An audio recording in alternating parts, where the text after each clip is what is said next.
This is the Transforming Anxiety podcast with Kelly Hanlon McCormick, and today is episode number 202, Breathing for Anxiety. Welcome to Transforming Anxiety. I'm your host, Kelly McCormick.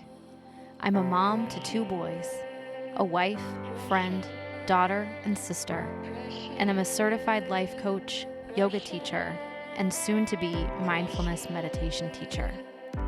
I'm no stranger to anxiety, and I'm here to teach you how to manage your mind and your emotions so that you too can transform anxiety into calm, peace, and whatever you want for your life. I'm so glad you're here. Hey there. Welcome in today. I hope this finds you well, that the year, the week, everything is going all right. So listen, today we're going to talk about breathing. We're going to talk about breathing for anxiety. I'm sure someone somewhere along the way has offered the take a deep breath advice to you, right? We pass that around all the time. If we see someone struggling or upset or mad or stressed, take a deep breath. I don't think we really think about that advice. It's kind of a knee-jerk reaction to upsettedness, isn't it? It's like we know on a deep level that works. I've been known to toss this one out, honestly, kind of sarcastically. I'm not super proud of this fact. When I'm getting some sass or some pushback from my kids, if I'm not in my right mind, I can make it sound kind of snarky even, like, okay, take a breath, right? And I don't necessarily recommend that approach. The words, yes. The attitude, no. But there's a reason we go there, that we offer this up pretty instantaneously in moments of heat or stress or overwhelm. And that's because it works. Breathing is one of the best and easiest ways to calm down. We are literally always only one breath away from a completely different emotion, from a different internal experience.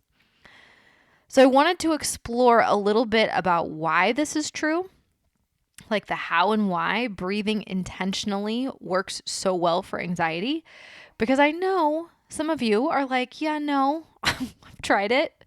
So we're going to talk about that. And then I want to offer you a couple ways to practice with this right away so that you have something you can implement in any moment starting now. Sound good? All right. One of my favorite books on this subject, and actually it's like my favorite chapter of a favorite book. I haven't even read like the whole second half of this book, to be honest with you. But there's a fantastic chapter on breath in a book called Meditation as Medicine. And it's by Dharma Singh Khalsa and Cameron Stouth. And they wrote this. They say, an extremely important physical aspect of breathing is its effect upon mood. As I'm sure you've noticed, one of the best ways to calm yourself and escape either fear or anger is to breathe deeply. Deep breathing is also excellent at reducing pain, as women who have used Lamaze deep breathing during childbirth know. One important reason breathing affects mood and pain is because of its impact upon a part of the brain known as the periaqueductal gray area, or PAG. I don't know if doctors say PAG. I don't know. We're just going to go with PAG. Of special importance, it's located at an important nodal point, which is the site of the body's largest supply of opiate receptors. The PAG is instrumental in determining a person's pain threshold. The PAG also helps to control anger and fear, since the body's opiates can help decrease these uncomfortable emotional feelings. Okay, so then they go on and say a lot more, but then here's the next part. Another reason that deep controlled breathing helps heal is because it shifts the body away from the fight or flight mode. Breathing is the only action in the body that has a dual control system.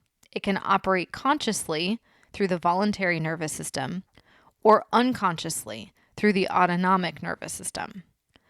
Because of this unique aspect, breathing is the one function of the body that can allow the voluntary nervous system to reprogram the autonomic nervous system. Right? Yes, this is so good.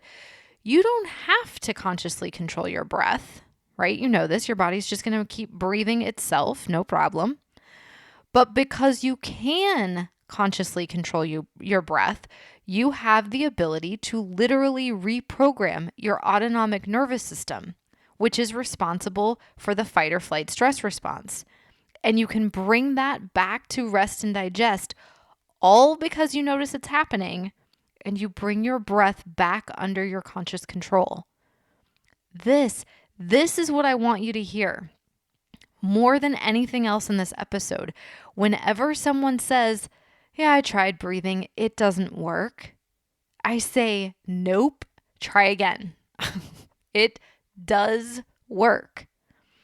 Now listen, it doesn't work like a light switch, okay? It doesn't work immediately, but getting aware of your breath, breathing with intention and attention, it absolutely 100% does work to slow down the fight or flight stress response, to communicate backwards to your brain that you're safe, and to elevate your mood from anger or fear or anxiety towards, well, like at least towards neutral, towards a more solid sense of okayness.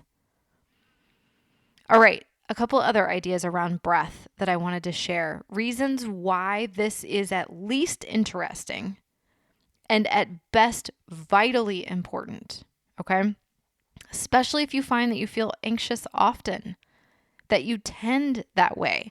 And if you're looking for a really quick and easy way to slow anxiety down when it starts ramping up. And hang tight, we're going to talk through a couple ways to practice with the breath in a second. Well, I'm going to do that at the end. Anders Olson, he wrote this in his book, Conscious Breathing. He said this: although our brain and nervous system only represent 2% of our body weight, they use a full 20% of oxygen we consume.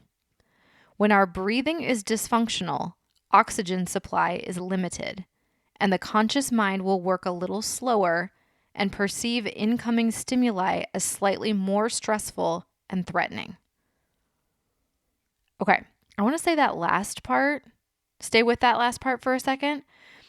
Incoming stimuli will be perceived as slightly more stressful and threatening when our breathing is dysfunctional. This is another wild data point to take in, yeah? That we are stressing ourselves out. At least we're interpreting the world as slightly more stressful and more threatening simply because we aren't breathing properly. Folks, I want you to think about that for a second.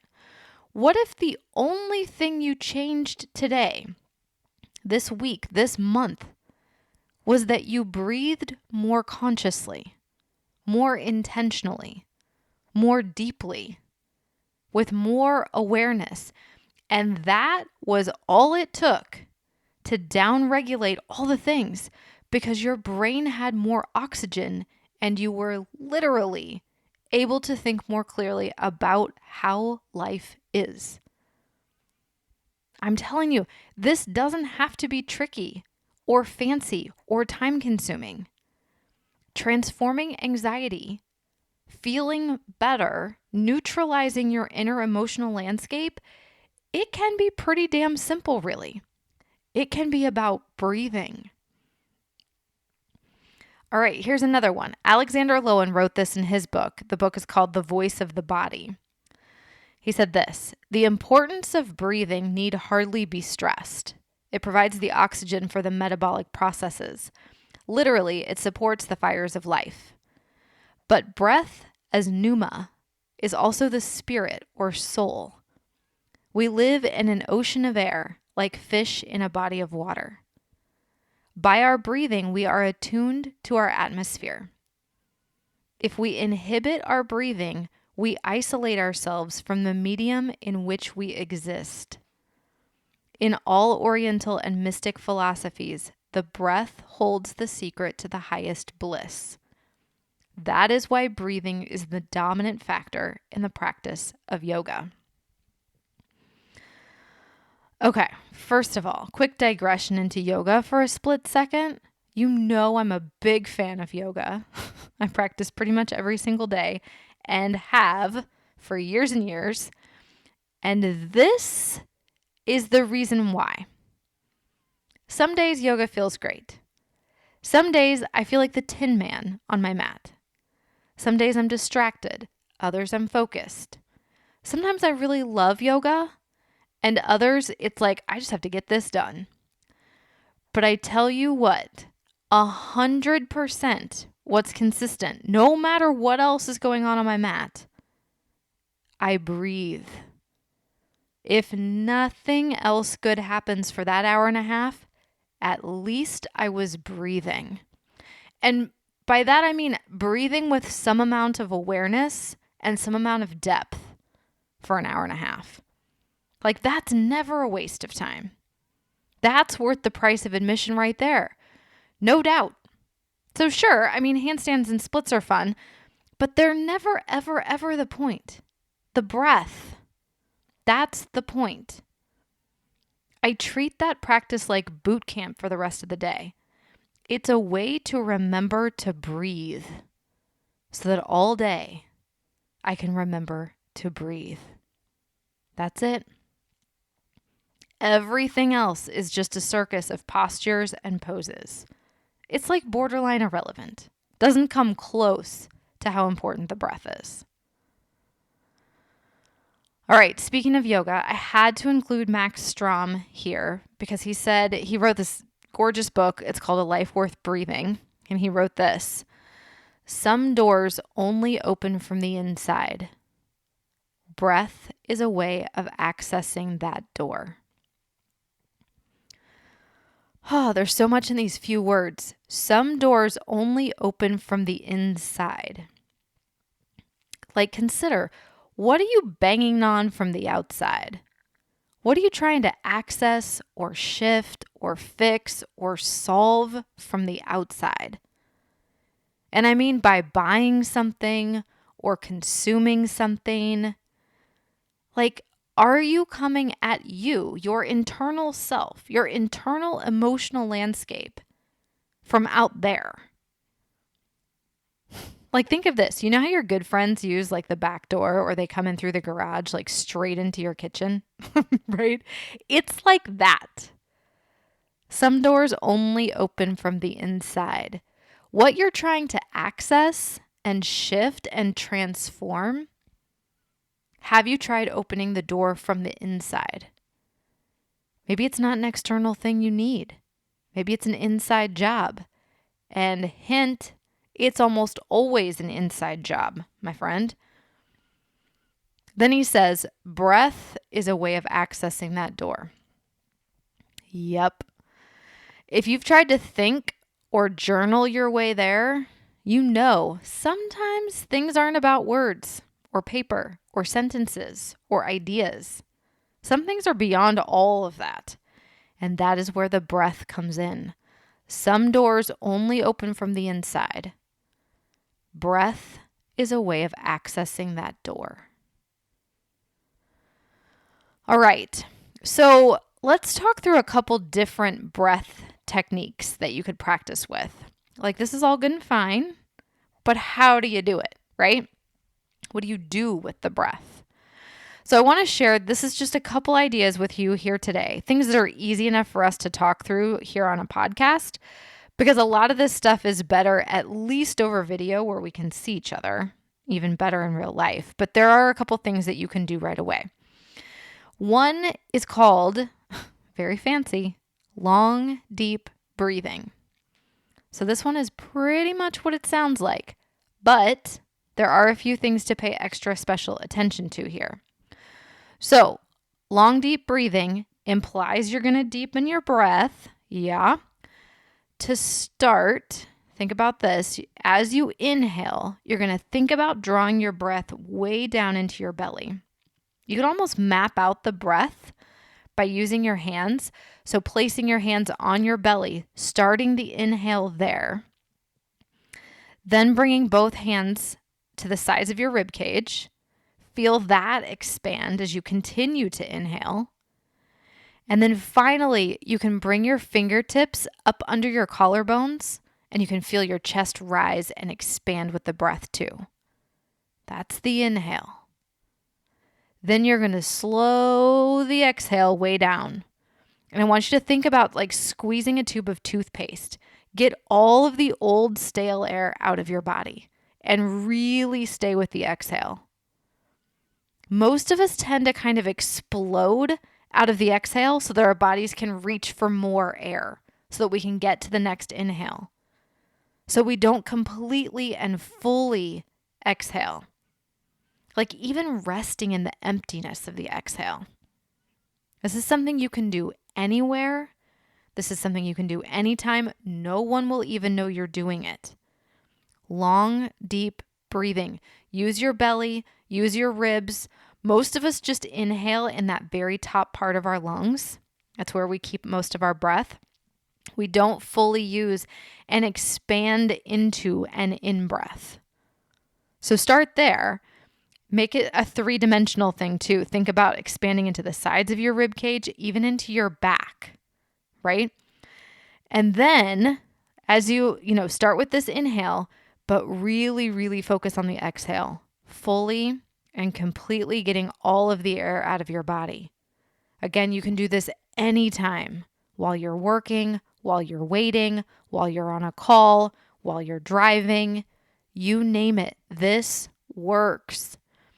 And listen, the more you do it, the more you train your body to deepen your breath.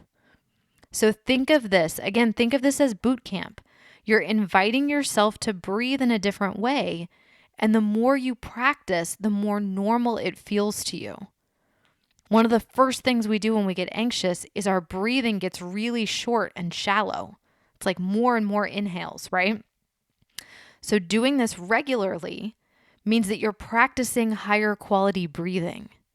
The kind of breathing where you're constantly reminding yourself that you're safe, that you don't have to interpret the world as a threat, and that you're okay, that you can make things okay. And this is huge. This is key to transforming anxiety, right? Okay. One other technique that's simple to practice and really helpful is what's called box breathing. Have you heard of this?